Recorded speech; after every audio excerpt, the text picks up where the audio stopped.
Olá, gente. Eu sou o Leonardo Souza. Este é o nosso podcast Educação Eleitoral. Este é um episódio especial porque vamos receber mais uma convidada de peso do direito eleitoral brasileiro para falar de um procedimento essencial para toda e qualquer candidatura, que é o registro, gente. A nossa convidada é analista judiciária do TRE de Minas Gerais desde 2006. Atualmente, ela é lotada na Escola Judiciária Eleitoral do TSE, é mestra e doutoranda em Direito Político pela Universidade Federal de Minas Gerais, UFMG, docente dos cursos de pós-graduação em Direito Eleitoral e Processual Eleitoral da Pontifícia Universidade Católica do Paraná, da Universidade Estadual de Roraima, Universidade Estadual do Rio de Janeiro e do IDP, instrutora de diversas escolas judiciárias eleitorais, coordenadora do eixo Participação de Grupos Minorizados, da Capacitação Nacional das EGES, integrante da Comissão de Promoção de Igualdade Racial no âmbito da Justiça Eleitoral, integrante do Conselho Consultivo da Transparência Eleitoral da América Latina. Muito bem-vinda, professora Sabrina Braga, e obrigado por ter aceitado nosso convite, professora.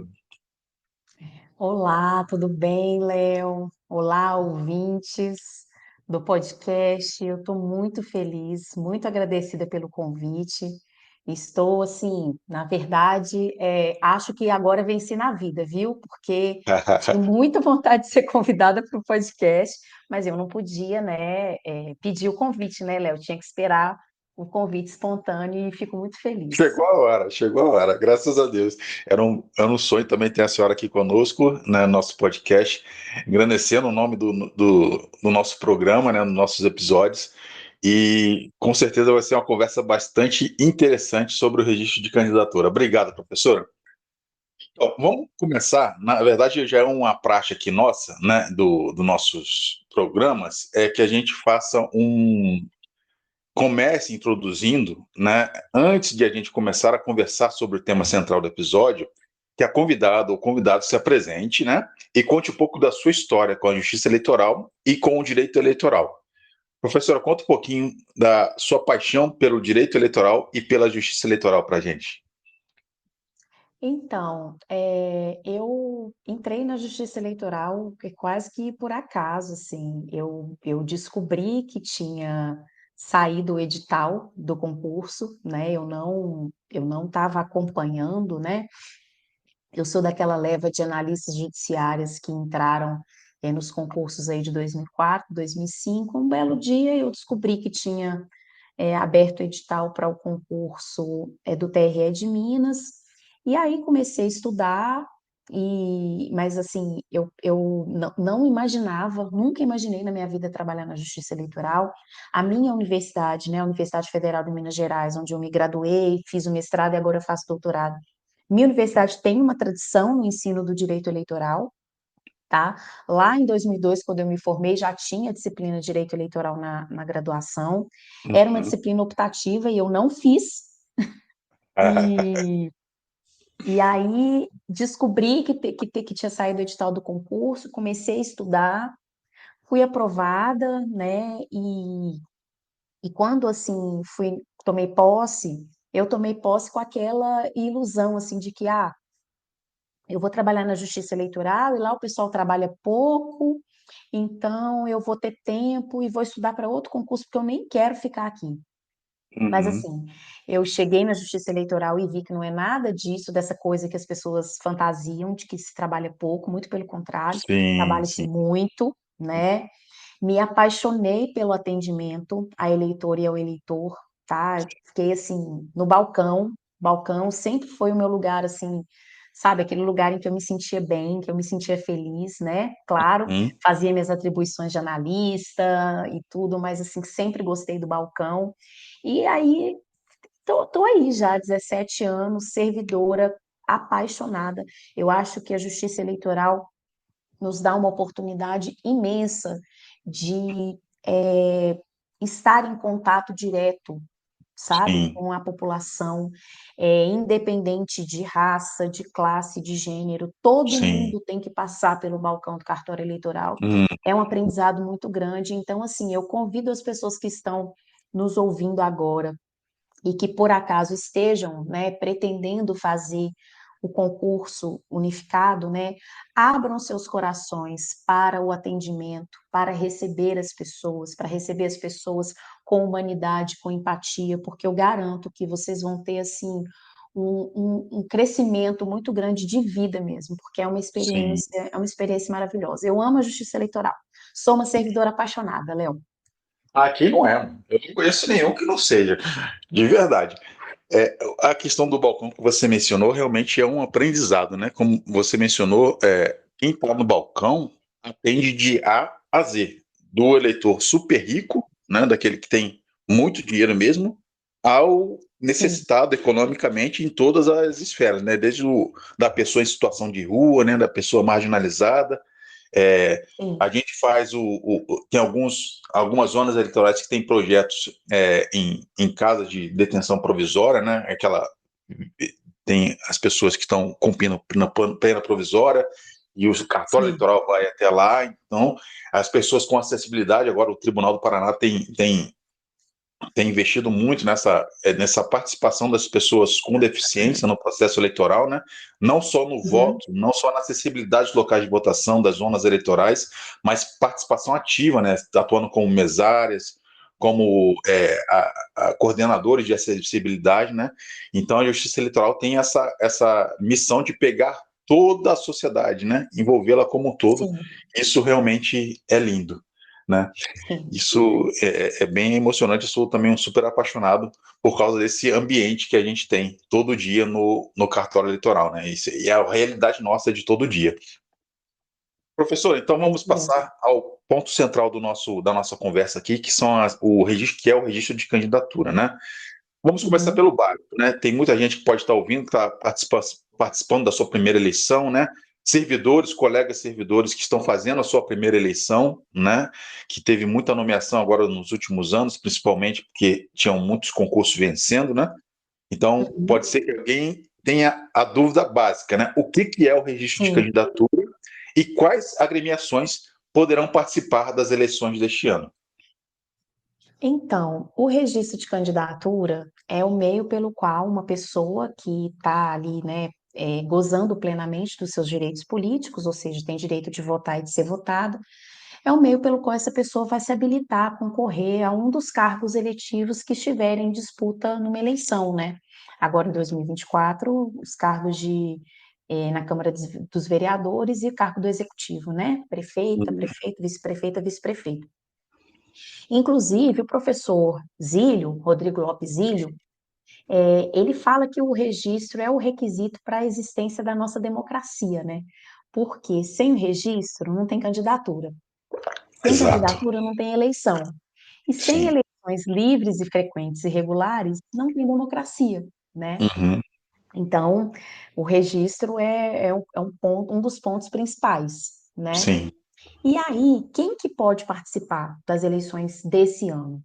Vão participar das eleições desse ano os partidos que tenham registrado seus estatutos no TSE até 6 meses antes da data das eleições, né? Que é 6 de abril. Foi 6 de abril, né? Oi. E que até a data da convenção tenha diretório ou comissão provisória constituída, anotada e vigente na circunscrição eleitoral, que no caso das Uhum. eleições desse ano, né, é o município. Sim. E vão poder participar das eleições desse ano as federações que tenham também registrado seus estatutos no TSE até 6 de abril. E o detalhe é que na composição da federação tem que ter pelo menos um partido que tenha diretório ou comissão provisória constituída, anotada e vigente naquele município até a data Uhum. da convenção. Então, por exemplo, não adianta pegar dois partidos, forma a federação, nenhum dos dois tem comissão provisória, nem diretório municipal vigente na eleição, então não vai poder registrar candidatura naquele Sim. município se nenhum dos dois partidos estiverem com a anotação válida na circunscrição, ou seja, no município. Uhum. E outro detalhe muito importante é que muitos partidos só lembram, quando está se aproximando a data do registro, da prestação de contas anual partidária, né? Os partidos que não apresentam a prestação de contas anual, eles têm a anotação suspensa. e com isso eles ficam impedidos de participar da eleição. E sim, aí, para reverter essa situação, o partido tem que regularizar as contas não prestadas por meio de um procedimento específico que está previsto lá na Resolução 23.604. Aí, é. aquela hora, né, Léo, que chega mês de junho, a gente vai para casa com o PJE vazio, e quando a gente chega no cartório no outro dia, o PJE está lotado de pedido de regularização de prestação de contas anuais partidárias, porque o partido simplesmente esqueceu e agora chegou a hora da eleição e ele está com a anotação suspensa, né?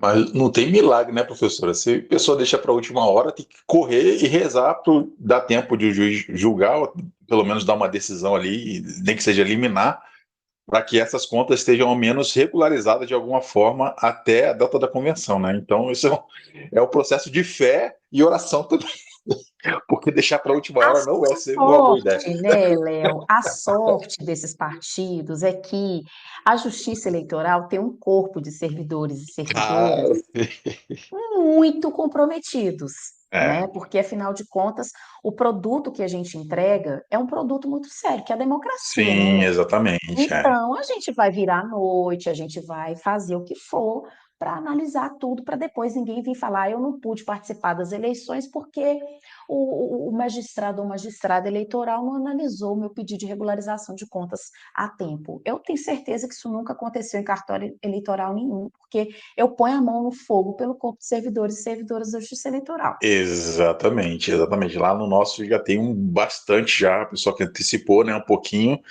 mas tem certeza que vai entrar ainda até a data da convenção, vai entrar mais, né? Mas Vai, vamos ver, vamos vai. aguardar.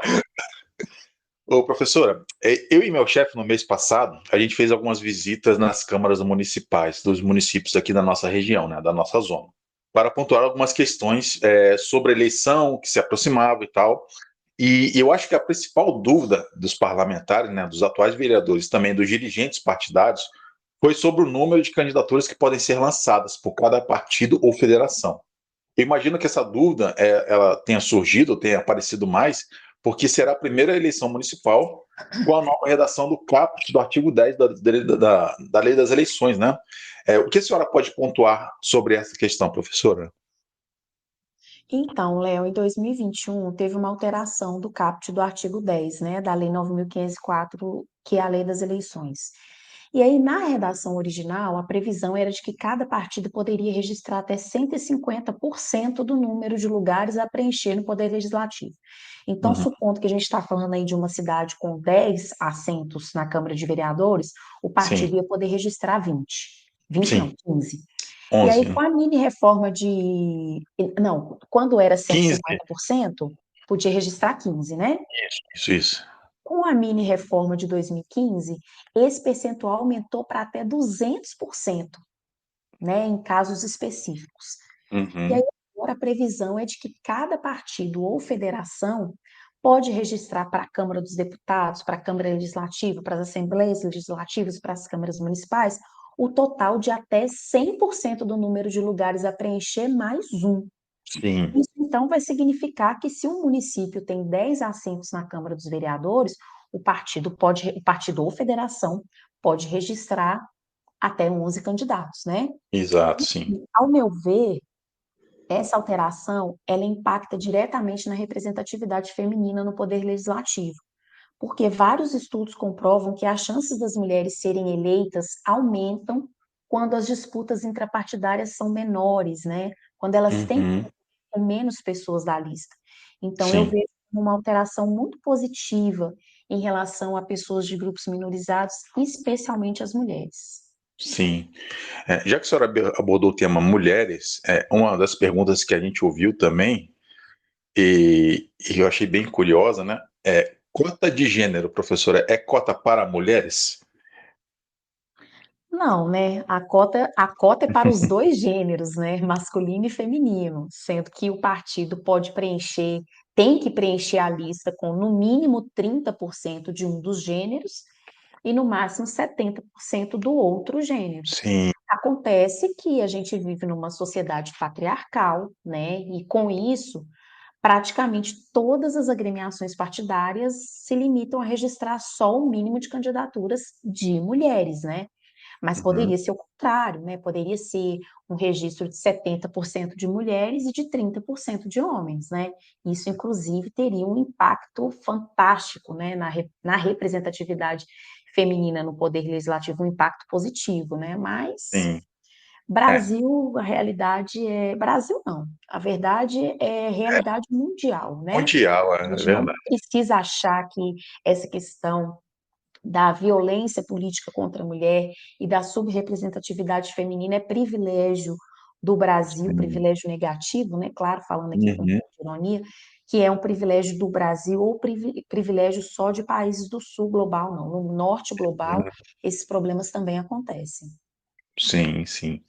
É um bom tema também. Eu também quero fazer um episódio sobre violência política de gênero, né? Que é um tema Uhum. interessantíssimo, relevantíssimo, né, para nossas eleições. Sim, E eu já tenho uma sim. convidada na agulha, sei que a senhora fala sobre isso também, mas eu tenho uma convidada na agulha, sim, sim, vai dar tudo certo para a gente Estou ansiosa para escutar. fazer um episódio sobre esse tema, que também é importantíssimo, né? Sim. Professor, como se dá o preenchimento da cota de gênero para fins de registro de candidatura? E como fica a situação deste preenchimento para as federações, já que é a primeira eleição municipal com a presença delas, professora? Então, como eu comecei a falar na resposta à pergunta anterior, os partidos e as federações têm que respeitar esse percentual mínimo e máximo de candidaturas de cada um dos gêneros, né? Quando vão preencher as listas de candidaturas. Então, por exemplo, se uma cidade hipotética tem 9 vagas na Câmara dos Vereadores, o partido ou federação pode apresentar uma lista com 10 candidaturas. Dessas 10, no mínimo 3 tem que ser de um gênero e 7 do outro. E aí, Uhum. infelizmente, o que a gente vê é que a maioria dos partidos vão apresentar candidaturas femininas no percentual mínimo e masculinas no máximo, né? Sim, Em relação às federações, mesmo a federação sendo composta por mais de um partido, nesse nosso exemplo, a federação só vai poder apresentar uma lista com 10 candidaturas, tá? Então, o percentual mínimo e máximo de candidaturas, ele tem que ser respeitado pelos partidos e pela federação. Isso sim. significa que, vamos criar um exemplo aqui, uma hipótese, tá? Isso significa que se uma federação composta por 2 partidos pode apresentar uma lista de 10 candidaturas, aí vamos supor que cada partido vai apresentar 5 nomes. Os percentuais mínimo e máximo têm que ser respeitados também em relação a esses 5 nomes. Uhum. Cada um dos partidos vai ter que apresentar pelo menos 2 pessoas de um gênero e 3 do outro. Sim, Porque, veja, 5 nomes, 30% de 5 nomes dá 1,5. Mas a lei fala que qualquer fração em relação ao percentual mínimo tem que ser arredondada para cima. Então, vão ser 2 nomes. Não pode apresentar um nome porque deu 1,5, um nome. Não. 1,5 uhum. arredonda para cima, 2.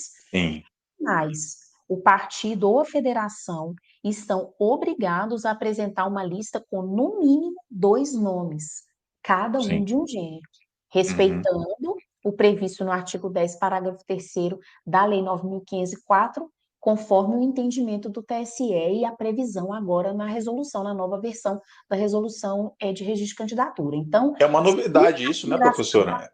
Essa questão dos 2 nomes, no mínimo, né? Antes podia lançar uma candidatura exatamente só? Não.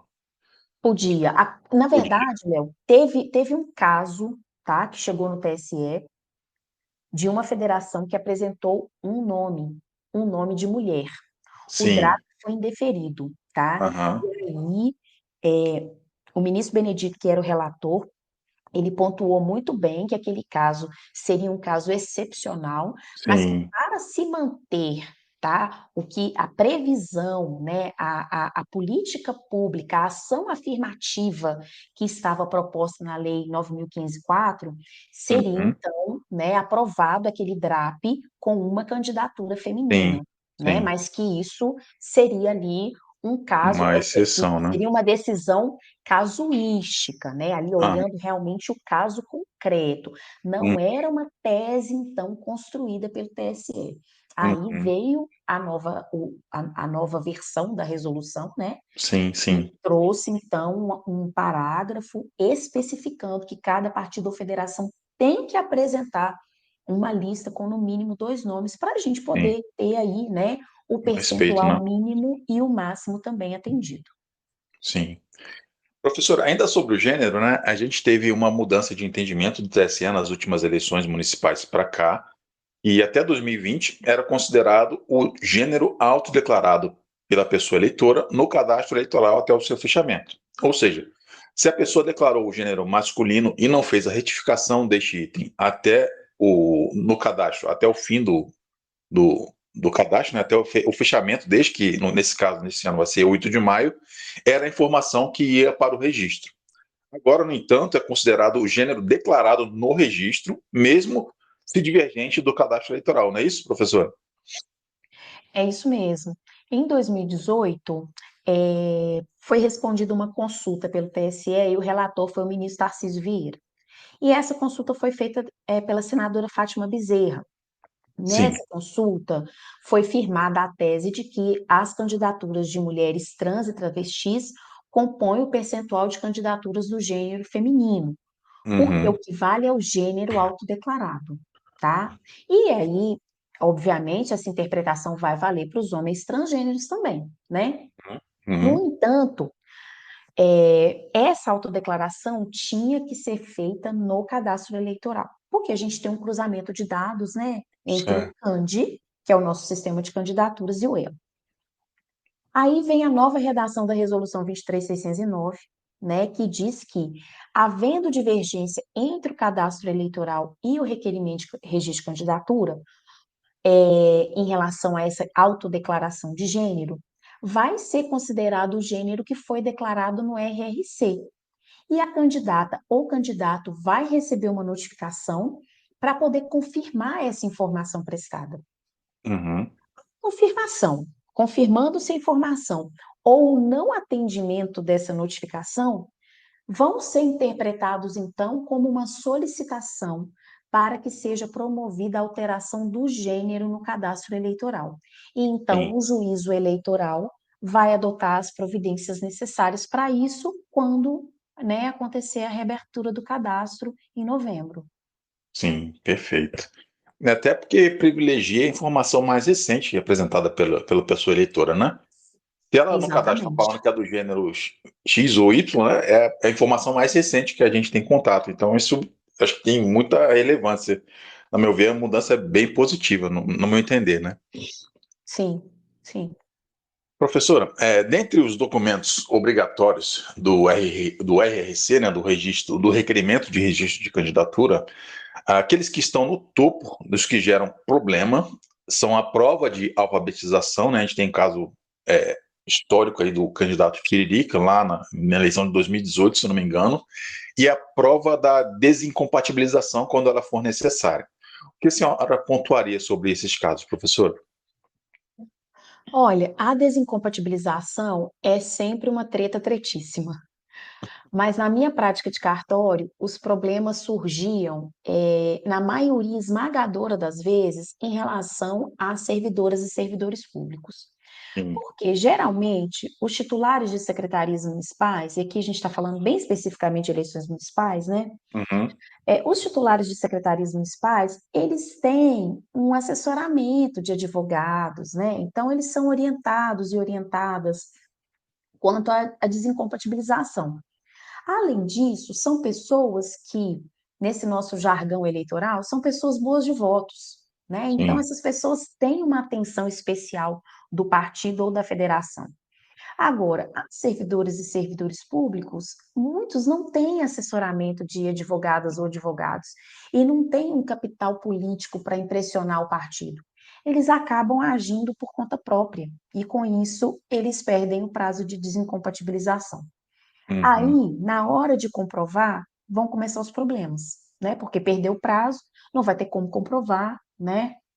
Eu, infelizmente, na minha prática, já peguei comprovante falsificado, né? Ó.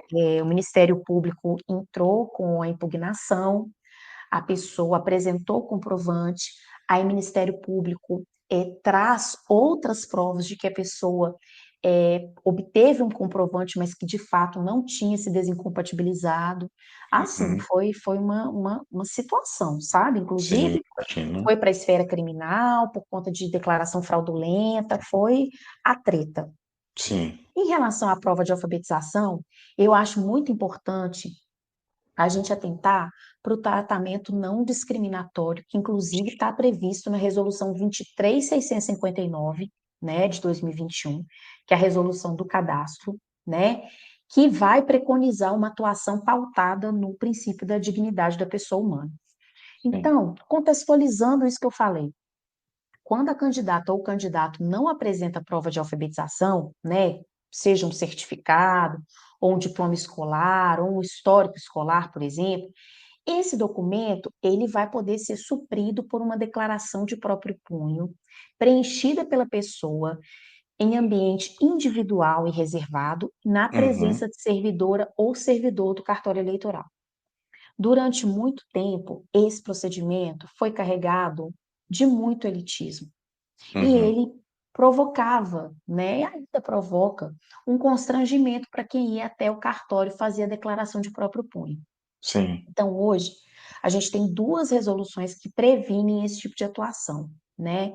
E eu, inclusive, considero que esse tipo de constrangimento é também um ato de violência política.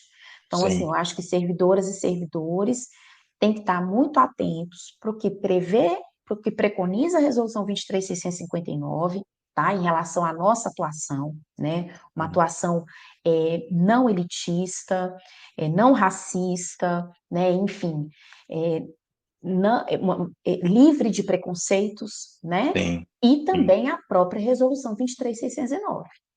Uhum. Sim, perfeito. Avançando um pouquinho, professor, sobre a questão do procedimento do registro. A possibilidade da notícia de inelegibilidade, né? O que não é muito comentado, a gente não vê. Eu, por exemplo, estou no direito eleitoral, na justiça eleitoral há quase 10 anos, e é algo que eu nunca vi a notícia de inelegibilidade num processo de registro de candidatura. Eu não sei se a senhora já viu. É algo que não é tão famoso assim contra a impugnação normal feita pelos candidatos ou pelo próprio Ministério Público, né? A respeito da notícia de inelegibilidade, o que a senhora pontuaria sobre ela, né? E caso o candidato seja esquecido, aqui bem entre aspas, pelo partido, de ser Uhum. registrado pelo partido, o que ele poderia fazer se a candidatura dele está perdida ou não? Bom, notícia de inelegibilidade eu já vi porque eu trabalhei numa zona cheia de tretas. Então, Ah, a galera lá não perdoava.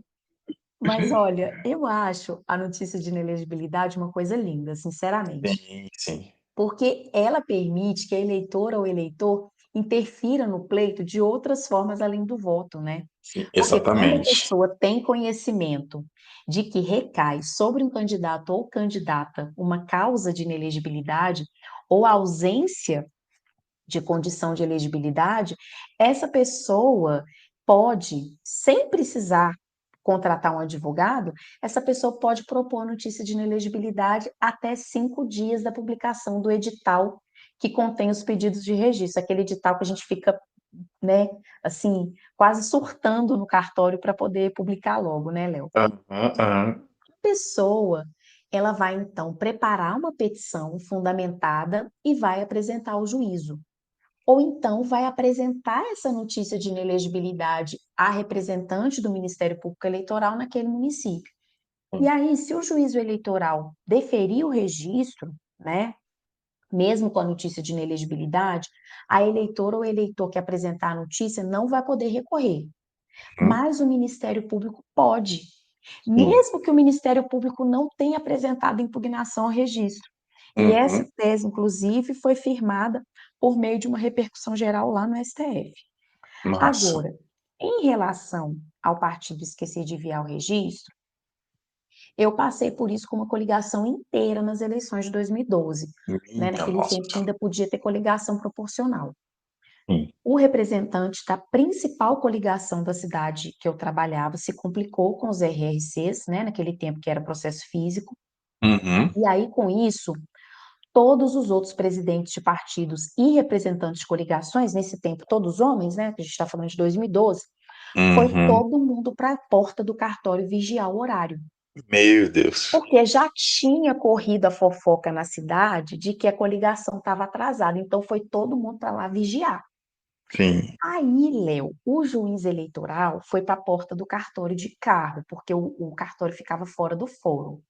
O juiz saiu com o carro dele de dentro do fórum, colocou o carro do cartório, estacionou o carro, abriu todas as portas do carro, saiu do carro e falou assim: Gente. Olha, gente, o negócio é o seguinte: na hora que começar a tocar a música da Voz do Brasil, as servidoras vão fechar a porta do cartório e pronto. Aí, né, Léo, aquela musiquinha, né? Pam, pam, pararã, aquela clássica, né? E aí, pra você ter uma ideia, Léo, nessa cidade que eu trabalhava, foi a primeira cidade que eu trabalhei, tá? Porque eu trabalhei em duas cidades. A primeira cidade que eu trabalhava, já teve gente que a gente estava baixando a porta do cartório, eleição de 2008, a pessoa pegou o registro, Léo, e jogou debaixo da porta, assim. A porta já estava Nossa. quase terminando de abaixar, a pessoa foi lá e jogou o registro por debaixo da porta. Aham. Era hilário, porque todo mundo chegava atrasado. Uhum. Mas aí, Léo, nesse caso, a coligação não chegou a tempo mesmo.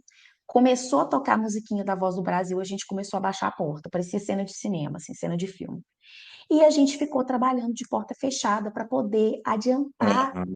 o Uhum. serviço, né, de autuação, porque naquele Sim. tempo era no SADP. Sim. Aí, Léo, como eu era analista, eu fiquei até mais tarde. Eu saí do Imagina. carro às 10 horas da noite. Quando eu saí, Léo, tinha gente me esperando do lado de fora do cartório. Eu morava a 35 quilômetros do cartório, porque moro ainda, né, em Belo Horizonte, mas trabalhava aqui na região metropolitana de BH. As pessoas, Léo, dos partidos vieram me seguindo até na porta da minha casa, para ter certeza de que em nenhum momento eu ia parar para pegar o registro de candidatura, tá? Para poder registrar. Mas só, né, Léo, que essas pessoas não liam a resolução, então elas não sabiam Sim. que existe o RRCI, né? Sim. Que é o requerimento de registro de candidatura individual. Então, se o partido, ou a federação, ou a coligação não requerer o registro de candidatura da pessoa que foi escolhida em convenção, a pessoa pode apresentar o requerimento de registro de candidatura individual até 2 dias Uhum. de publicação edital. E foi isso que aconteceu na minha zona Sim. eleitoral. A gente recebeu vários requerimentos de registro de candidatura individuais, processamos todos e todas essas pessoas concorreram. Olha só, a senhora estava falando aqui, eu estava lembrando de. Eu fiz três anotações. A primeira que eu fiz foi o Bem Amado. Eu lembrei daquela novela, o Bem Amado, assim, bem mambembe, o juiz abrindo a porta do carro, tocando a voz do Brasil, os caras desesperados, assim, tava parecendo uma cena de novela, assim, real. E outra Exatamente. coisa, Essa zona eleitoral que eu trabalhava era uma novela. era o Bem Amado.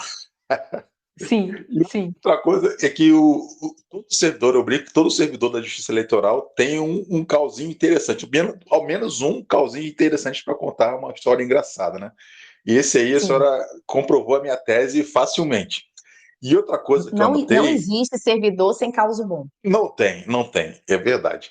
E outra coisa que eu notei é a importância de se ler as resoluções, né? Então, uma informação que está na resolução, todas as regrinhas da eleição estão previstas nas resoluções. Se o candidato, se o partido, se o dirigente não lê, ele está correndo o risco da própria candidatura dele ser fracassada, né? Então, as regrinhas estão lá. Exatamente. Se você não lê, o seu adversário vai ler, né? E vai provavelmente causar problema na sua candidatura ou, ao menos, te incomodar de alguma forma. Então, a importância de se ler as resoluções, né? As regras do jogo das Sim, eleições estão previstas nas resoluções detalhadamente, né? Então, isso é bem exato. importante para quem vai concorrer pela primeira vez, por exemplo. E também os Sim, candidatos sim. mais antigos que sempre cometem os mesmos erros, na verdade. Professora, agora passando Exatamente. para outro tema, sobre Hum. candidatura coletiva, né? Nos últimos anos, a gente tem visto uma maior incidência das candidaturas coletivas, muito embora a gente saiba que o registro de candidatura ele se dá de forma individual, né? Cada candidato é registrado individualmente. Mas como isso Uhum. acontece na prática de candidatura coletiva e registro de candidatura individual? Então, a candidatura coletiva é uma iniciativa que vai propor a divisão do mandato parlamentar entre várias pessoas, né? E as decisões vão ser tomadas por todas essas pessoas que integram esse grupo. Uhum. Na prática, como você pontuou, o registro vai ser feito em nome de uma pessoa, mas a campanha é feita coletivamente. A gente não tem uma regulamentação assim profunda sobre as candidaturas coletivas, né? Então a gente ainda tem alguns entraves práticos, né? Por conta dessa falta de regulamentação. Mas segundo os dados do TSE, em 2022 a gente teve 213 candidaturas coletivas, é muita coisa, né? Uhum. E a candidatura coletiva, eu acho ela interessante, especialmente para grupos minorizados, porque as pessoas desses grupos não contam com tantos recursos financeiros para a campanha, né? Sim, sim. Mas elas vão conseguir agregar capital político, angariando mais votos coletivamente, né? E então direcionando esses votos para uma única candidatura. Uhum. Mas o que que acontece? Se a parlamentar tá, eleita dentro de um contexto de candidatura coletiva, renunciar ao cargo, ou até mesmo se essa parlamentar falecer, por exemplo, ela não vai ser substituída por uma pessoa do coletivo. Uhum. Ela vai ser substituída pela pessoa que for suplente, porque o mandato é do partido ou da federação, e assim já definiu o STF, né? Sim, verdade. Outro tema, professora, a respeito dos itens obrigatórios do formulário do registro de candidatura. Um deles é a fotografia, né? Este item especial passou por algumas mudanças no seu regramento. Antes era bem mais formal, e com a vedação absoluta a adornos, né? Atualmente, o regramento ele flexibilizou um pouco essa rigidez. O que que a senhora entende a respeito dessa flexibilização? Ela é positiva ou ela é negativa? Olha, Léo, eu acho a flexibilização assim muito positiva, sabe?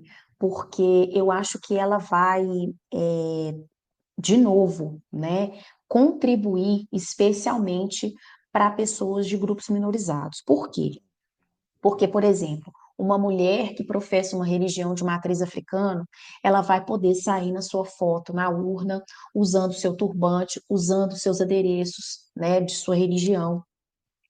É, um homem também, né, vamos colocar de novo aqui de religião de matriz africana, vai poder usar os seus adereços, né, uma pessoa com deficiência, enfim, pessoas que são conhecidas, né, por usarem justamente aquele adereço que Sim. caracteriza não só a pessoa, mas que caracteriza também a comunidade da qual ela faz parte, o grupo do qual ela faz parte. E, assim, Uhum. para mim, um dos melhores exemplos em relação a isso que aconteceu na última eleição é o exemplo de um candidato de São Paulo que tirou a sua foto para a urna eletrônica com o boné de aba reta, né? Uhum. E aí a candidatura a foto não foi aceita, tá? Sim. Pelo regional, né? Porque essa pessoa se candidatou a deputado federal, salvo engano. Então, Uhum. o registro de candidatura foi analisado pelo Tribunal Regional do Estado do candidato, né? E o candidato alegou que o boné de aba reta faz parte da cultura do hip hop, né? Faz parte daquela cultura da qual né? Na qual ele se manifesta, se posicione, que toda a sua comunidade se manifesta e se posiciona. A gente, inclusive, viu aí, né, no último Carnaval de São Paulo, uma das escolas apresentou um samba enredo justamente sobre a cultura do hip hop e o tanto que essa Sim. cultura é importante, engrandece o Uhum. país, engrandece as comunidades negras, né, periféricas. E aí, no TSE, foi dada a liminar para manter a foto do candidato com o boné de aba reta, né, mencionando Uhum. sobre a importância desse adereço para a cultura hip Sim, hop, né, sim. para a população negra, e eu achei assim que foi uma decisão fantástica. Inclusive, a gente até, eu e o professor Volgane Carvalho, a gente tem um curso sobre julgamentos eleitorais com perspectiva racial e de gênero, e no curso a Fantástico. gente menciona essa decisão, que é uma decisão Hum. muito importante. Então, assim, eu acho que foi uma mudança, sabe, fantástica, especialmente Sim. para pessoas de grupos minorizados. Quem ouvir esse podcast vai falar assim, gente, mas toda hora ela fala desse negócio de grupos minorizados. Gente, eu falo disso toda hora, porque isso aí é a minha pesquisa. No Uhum. mestrado, eu pesquisei sobre a questão da representatividade feminina no poder legislativo, né? As mulheres fazem parte de um grupo minorizado também. e agora na minha pesquisa de doutorado eu estou pesquisando especificamente questões raciais. Então, assim, grupos minorizados, Sabrina, são duas coisas que estão muito ligadas. Sim. É interessante isso, porque na perspectiva anterior, né, antes da nova resolução, a gente era, a gente fala justiça eleitoral, a gente praticava violência contra a pessoa. Imagina assim, é, a pessoa de uma religião de matriz africana ou qualquer outra, né? Ah, não, o senhor não pode tirar foto com esse turbante porque a gente não vai aceitar, né? A gente praticando a violência, obrigando ela a tirar os adereços dela para que ela possa Sim, concorrer a uma candidatura, né? Senão a foto não vai ser aceita.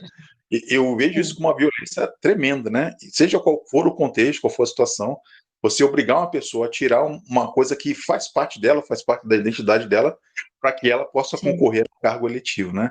E outra sim. coisa que você mencionou a respeito de grupos minoritários é que democracia é se não é a representatividade de todas e todos, né?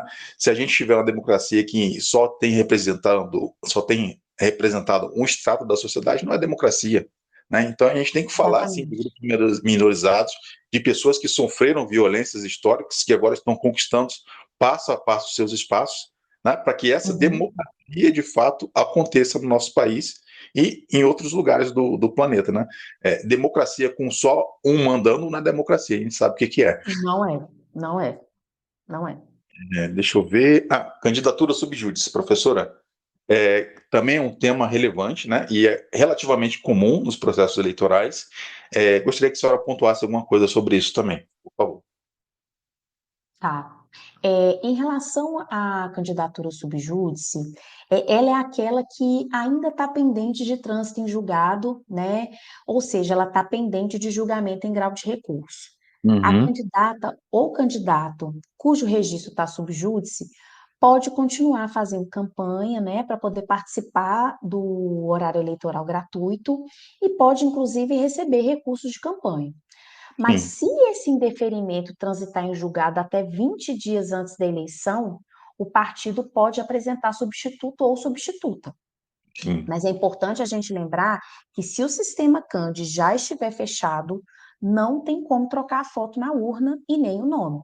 E Uhum, aí a treta vai se configurar, né? Quando o trânsito em julgado acontece após o prazo para substituição, porque os votos dados para aquela pessoa não vão ser válidos, né? E aí o STF, ano passado, fixou a tese de que podem ser computados os votos dados a candidato subjúdice com pedido de registro deferido ou não apreciado no dia da eleição, mesmo que a situação venha a ser modificada judicialmente mais tarde para poder garantir a segurança jurídica. Então, acho que esse é um ponto assim bem importante da gente pontuar em relação a isso, porque, assim, uhum, às vezes a população, né, fica, assim, indignada, porque, na verdade, a população não entende muito sim. o que que, né, o nosso sistema eleitoral, ele é um sistema eleitoral complexo. Então, as É, pessoas vão até o cartório para falar, não, mas peraí, eu votei na pessoa e aí simplesmente o meu voto não vai contar. Por que que o meu voto não vai contar, né, Léo? Então a gente fica também numa situação difícil, né? E a gente fica sim. assim, na verdade, é, a gente torce para que não tenha um caso de candidatura Sim. subjúdice, né? Para que a gente não precise, assim, de fato, ter que dar esse tipo de explicação, que é uma Sim. explicação complexa e que pode até, assim, fazer com que as pessoas eh, tenham dúvidas, né, em relação à lisura do processo eleitoral. Uhum, sim. É importante a gente lembrar que esses casos de candidatura subjúdice, eles têm um reflexo na sociedade, né? Então, quando a gente Sim, tem que ser um negócio bem robusto, bem concreto, para que essa dúvida na pessoa eleitora não cause uma desconfiança no processo como um todo, como a senhora mencionou, né? É importantíssimo isso. exatamente, É. exatamente. Professor, então, para finalizar, né, nossa última perguntinha aqui, a gente já mencionou algumas novidades que a resolução com nova redação trouxe para as eleições de 2024, mas eu não sei se a gente pontuou todas. Se a senhora quiser destacar alguma, senhora acha relevante para as nossas eleições de 2024. Fique à vontade.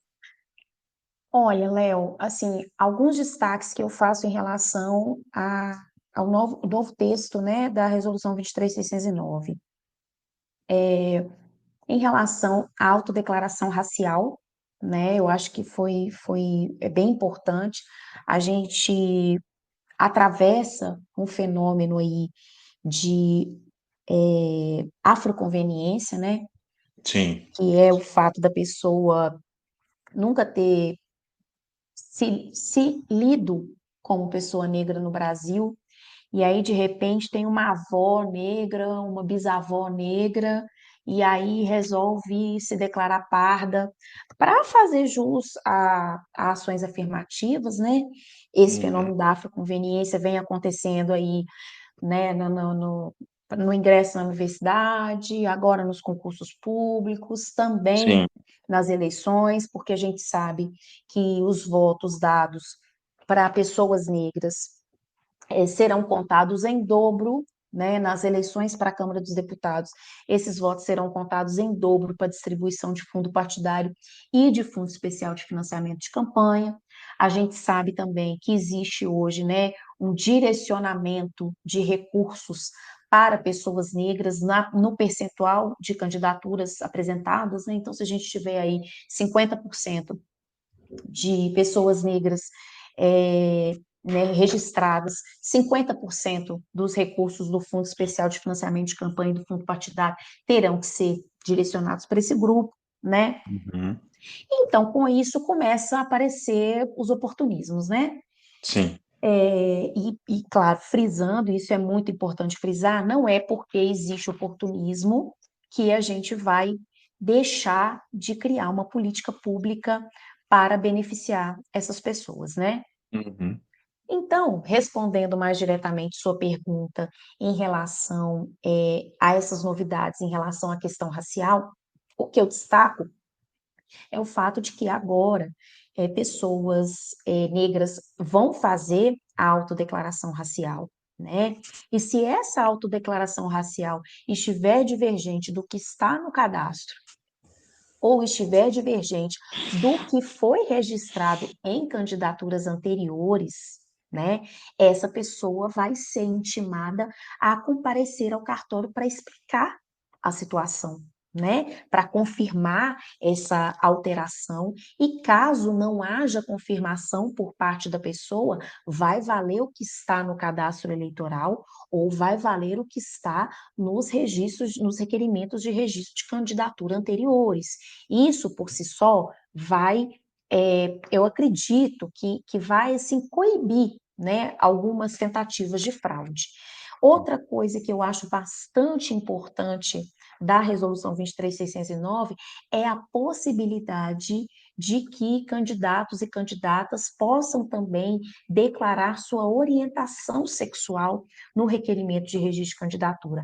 Acho um passo importante, uhum, porque às vezes a pessoa quer sim declarar, porque quer trazer os votos da sua comunidade, né, no caso da comunidade LGBTQIA, em relação à orientação sexual, e achei um passo bastante importante na resolução.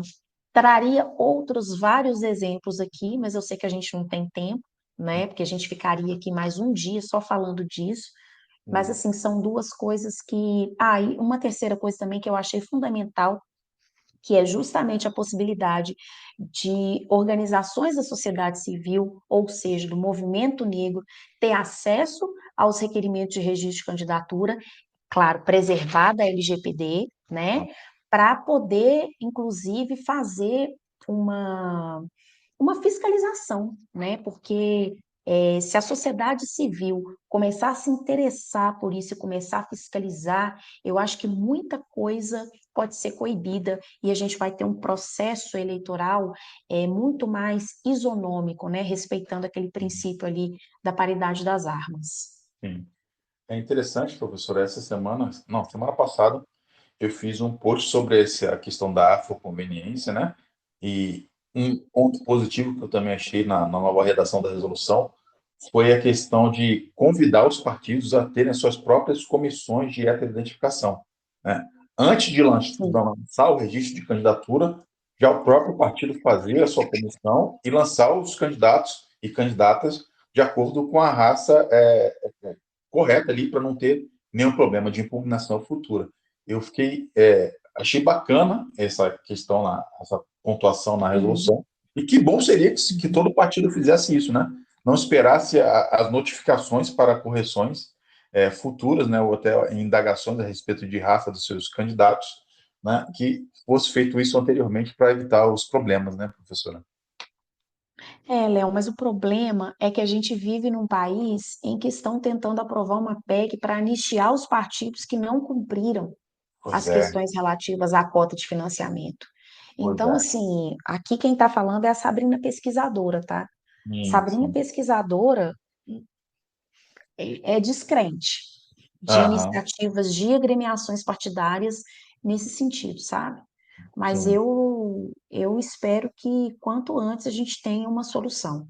Mas ainda acho que quando a solução parte da sociedade civil, sim, ela é bem eficiente, porque o constrangimento é eficiente, né, Léo? A gente exatamente. pode ver, por exemplo, o que aconteceu nas eleições de um determinado estado da nossa federação, em que um candidato a governador se declarou É. pardo, sendo que é uma pessoa lida como branca naquele estado, né? Uhum, Lembrando uhum, que raça é um conceito político, poderia passar aqui uma hora com você só falando sobre essa questão da raça sim, como conceito político, uhum, mas ali naquela ocasião daquela eleição, houve um constrangimento, né? sim. E a população se colocou, a população se posicionou e acabou que esse candidato, que já começou nas pesquisas lá no alto, não foi eleito. Sim, verdade, é verdade. Professora, muitíssimo obrigado. Foi um papo bem bacana, bem suave, sobre um tema importantíssimo das nossas eleições. Eu queria deixar um tempinho agora para a senhora fazer o seu merchan, falar dos seus projetos, né, divulgar o seu Instagram, obviamente, e depois a gente encerra de vez, pode ser? Pode ser. Bom, eu gostaria de agradecer imensamente a oportunidade de estar aqui. Foi muito bom esse nosso bate-papo. Poder falar um pouquinho sobre essa questão, porque as pessoas me conhecem muito nas redes, justamente por falar sobre grupos minorizados, mas eu Uhum. trabalhei em cartório 17 anos, então, assim, eu tenho também uma formação técnica, né, na área do direito eleitoral, né, nas universidades em que eu dou aula, eu falo sobre, geralmente, registro é o tema das disciplinas, né, que eu ministro. Até falei agora, ministrei uma disciplina sobre prestação de contas, porque são os dois temas que eu sempre mais gostei de estudar e de Sim. trabalhar também, que é registro e prestação de Bastante contas. pontos é E sim, doído, né, hein? Léo? Eu sou uma pessoa sui generis, né? Porque gostar de prestação de contas é um negócio meio Difícil complexo, né? demais. Mas eu gosto. Mas assim, eu convido a todos e a todas para me seguirem lá no Instagram. Lá tem conteúdos de direito eleitoral, também conteúdo de direito político, também conteúdo sobre grupos minorizados, porque lá é a Sabrina professora de eleitoral, mas também é a Sabrina pesquisadora, doutoranda. Então, claro que eu trago alguma coisa da minha formação no doutorado também. Meu Instagram é Sabrina P. Braga. E quem quiser conversar, fazer pergunta, pode me chamar no direct, pode mandar mensagem, e eu estou por lá. Muito obrigado, professora. Foi uma honra ter a senhora aqui. Já sou aluno da professora Sabrina em algumas oportunidades, já fui aluno em algumas oportunidades, né? E ela brinca até que eu faço parte do Sabrina Verso. Tudo que a professora Sabrina Exatamente. faz, eu estou dentro, tô dentro, tô acompanhando, sabe? Então, é uma honra mesmo a senhora trazer o seu conhecimento, a sua polidez em falar dos assuntos tão tensos como é o registro de candidatura, né? Uhum. E para brilhantar o nosso canal aqui. Obrigado, professora. Conta comigo sempre, tá? Obrigada, Léo. Eu que agradeço, e você também sabe que pode contar comigo aqui, falando com o sotaque bem mineirinho, né? É de praxe, mas muito obrigada, viu? Obrigado, gente. Beijo grande, gente. Até o próximo episódio. Fiquem com Deus. Tchau, tchau. Até, gente. Tchau.